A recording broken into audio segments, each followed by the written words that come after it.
The Rock ingin hancurkan AEW. Update cedera ngeri dari Zoey Stark di Raw hari ini. John Cena bingung sama R-Truth. Dan masih banyak lagi. Selamat datang di Extra News, di mana kita akan bahas berita dan rumor terkini tentang WWE. The Rock ingin hancurkan AEW. Buat yang pengen nonton AEW Collision kemarin pasti kaget banget ya. Soalnya acaranya tiba-tiba berhenti di tengah jalan, terus langsung diganti sama film Black Adam.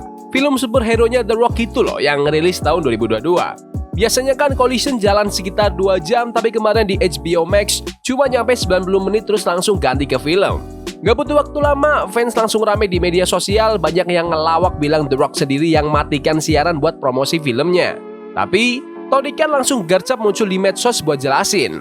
Emang sih nggak ada penjelasan resmi soal masalahnya apa, tapi Tony bilang itu gara-gara technical problems. Dia bilang, maaf banget ya buat semua fans, kita lagi ada masalah teknis sama siaran Collision malam ini. Tapi tenang, versi lengkap acaranya bakal kita upload di HBO Max dan juga tayang utuh di TNT West. Menurut kalian, apakah The Rock sengaja ingin hancurkan AEW atau itu emang masalah teknis aja? Komen di bawah. Update cedera ngeri dari Zoey Stark di Raw hari ini. Di episode Raw hari ini, Zoey Stark harus dibawa keluar arena gara-gara cedera lumayan parah. Itu terjadi pas dia tanding di Money in the Bank qualifier match lawan Rhea Ripley dan Kairi Sane yang baru comeback. Ini tuh match pertamanya Zoey di TV sejak partnernya, Shayna Baszler, dilepas dari WWE. Dan sayangnya, pertandingan ini justru bikin dia jatuh lagi karena cedera. Buat yang belum tahu, Zoey punya riwayat cedera lutut yang cukup berat. Dia pernah robek ACL dan meniskusnya dan harus rehat sampai 9 bulan. Saat itu, dia sempat kerja di belakang layar jadi produser di NXT sambil recovery. Balik kering di Juli tahun 2022, dan sekarang harus ngalamin hal ini lagi. Belum ada update pasti sih soal seberapa parah cederanya kali ini, tapi ngelihat dia harus digendong tim medis keluar ring, kayaknya cukup serius. Kita doain aja Zoey Stark bisa pulih total dan balik lebih kuat, karena dia punya potensi gede banget. Menurut kalian, apakah Zoey Stark itu punya potensi jadi juara di WWE? Komen di bawah. John Cena bingung sama R-Truth. Di Backlash kemarin, John Cena menang lawan Randy Orton. Tapi kemenangan itu sebenarnya karena bantuan dari R-Truth. Pas konferensi pers habis Backlash, Truth bilang Cena tuh childhood hero-nya. Tapi dia juga nyeletuk kalau beberapa fans masih bilang Cena itu nggak bisa gulat. Cena langsung ngamuk dong. Dia ngasih attitude adjustment ke R-Truth, langsung ngebanting ke meja. Setelah kejadian itu, WWE langsung ngumumin match baru, John Cena vs R-Truth di Saturday Night's Main Event. Yang lucu, Cena sempat muncul di Philadelphia Fan Expo, terus dia ngomentarin soal Truth yang bilang Cena itu idolanya sejak kecil. Kata Cena, gimana bisa aku jadi idola masa kecil R-Truth kalau dia sendiri umurnya 150 tahun? Gak nyambung. Tapi Truth tetap kekeh. Di SmackDown dia bilang ke Wade Barrett, Cena tetap hero-nya, cuma sekarang Cena udah berubah. Katanya, aku harus ngingetin dia siapa dia sebenarnya, biar dia inget lagi jati dirinya. Dan gak peduli hasilnya nanti gimana, R-Truth bilang dia bakal tetap jalan keluar ring dengan kepala tegak. Motonya hustle, loyalty, respect. Menurut kalian, apakah R-Truth bisa buat John Cena berubah? Komen di bawah. Raw tekan kontrak untuk bintang fantastis.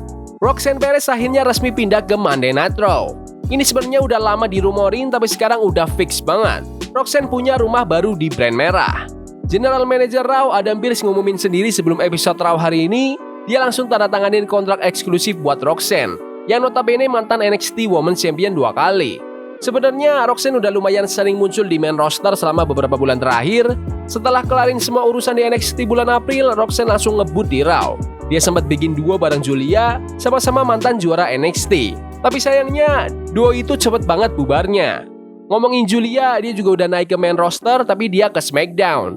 Sabtu kemarin, Nicky Aldis udah ngasih dia kontrak eksklusif buat brand biru. Dan minggu ini, dia bakal debut resmi dengan lawan yang gak main-main, Charlotte Flair dan Zelina Vega. Triple Threat langsung buat tiket ke Money in the Bank. Sementara itu, Roxanne udah lolos duluan ke Women's Money in the Bank ladder match dengan ngalahin Becky Lynch dan Natalya di Raw hari ini. Menurut kalian, apakah Roxanne Perez akan lebih sukses di Raw daripada NXT? Komen di bawah. WWE bantu Alexa Bliss jadi ibu sambil gulat. Setelah sempat balik di Royal Rumble dan tampil di Elimination Chamber, Alexa Bliss akhirnya beneran balik ke ring. Di episode SmackDown kemarin, dia ngalahin Chelsea Green dan Michin di match kualifikasi buat dapetin tempat di Money in the Bank ladder match tahun ini. Pas diwawancara sama TMZ, Alexa bilang dia ngerasa baik-baik aja meskipun ya ada beberapa memar sih. Aku dapat beberapa memar, tapi aku oke kok, katanya santai. Dia juga bilang WWE super suportif banget, apalagi soal ngurus anaknya. WWE ngebantu banget bawa anakku on the road. Dia udah punya setup sendiri dan dia suka banget. Alexa juga cerita soal waktu cuti panjangnya. Katanya dia bersyukur banget bisa punya 1 tahun penuh bareng anaknya. WWE juga katanya sangat pengertian dan ngasih dia ruang buat adaptasi jadi ibu baru. Menurut kalian, apakah Alexa Bliss bisa jadi champion lagi tahun ini? Komen di bawah. Undertaker jadi juara WWE terbaru. Di episode final musim pertama dari WWE Legend, Future and Grudge kemarin, Tyra Mestel dan Jasper Troy keluar sebagai pemenang. Tyra ngalahin Zena Sterling, sementara Troy berhasil kalahin Shiloh Hill. Dan dua-duanya langsung dapat kontrak NXT. Tapi yang bikin makin keren, The Undertaker ternyata punya 2 peserta di babak final, Tyra dan Shiloh. Karena itu, The Deadman resmi dinobatkan jadi WWE LFG Champion pertama sepanjang sejarah. Respect banget sih buat Undertaker, udah nggak aktif di ring tapi masih jadi mentor dan berhasil nganterin talent ke level teratas. Menurut kalian, apakah kalian ingin musim kedua dari WWE LFG? Komen di bawah. Terkenal masuk ke game WWE. Bintang basket dari Indiana Pacers, Tyrese Haliburton, resmi diumumin bakal jadi playable karakter di game WWE 2K25. Dia bakal nongol di Dunks and Destruction Package dan ya ini cocok banget sih buat dia. Haliburton emang fans berat gulat dan tahun ini dia juga lagi on fire di NBA. Kedua kalinya masuk Conference Finals tapi ternyata mimpinya buat masuk WWE juga kejadian. Tyrese bilang, "Aku excited banget. Aku dapat kesempatan datang ke Garden, ngerasain suasana, bahkan sempat masuk ring juga. Sekarang aku jadi karakter di game. Ini keren banget." Menurut kalian, apakah kalian suka dengan karakter yang bukan pegula di game WWE? Komen di bawah. Yaudah gitu aja video berita hari ini. Jangan lupa like dan subscribe ke channel ini karena aku pengen 15.000 subscriber di bulan ini. Tolong bantu. Yes boy, see you. Love is a game we play incognito. Forbidden fire on Nico. Burning for love we can.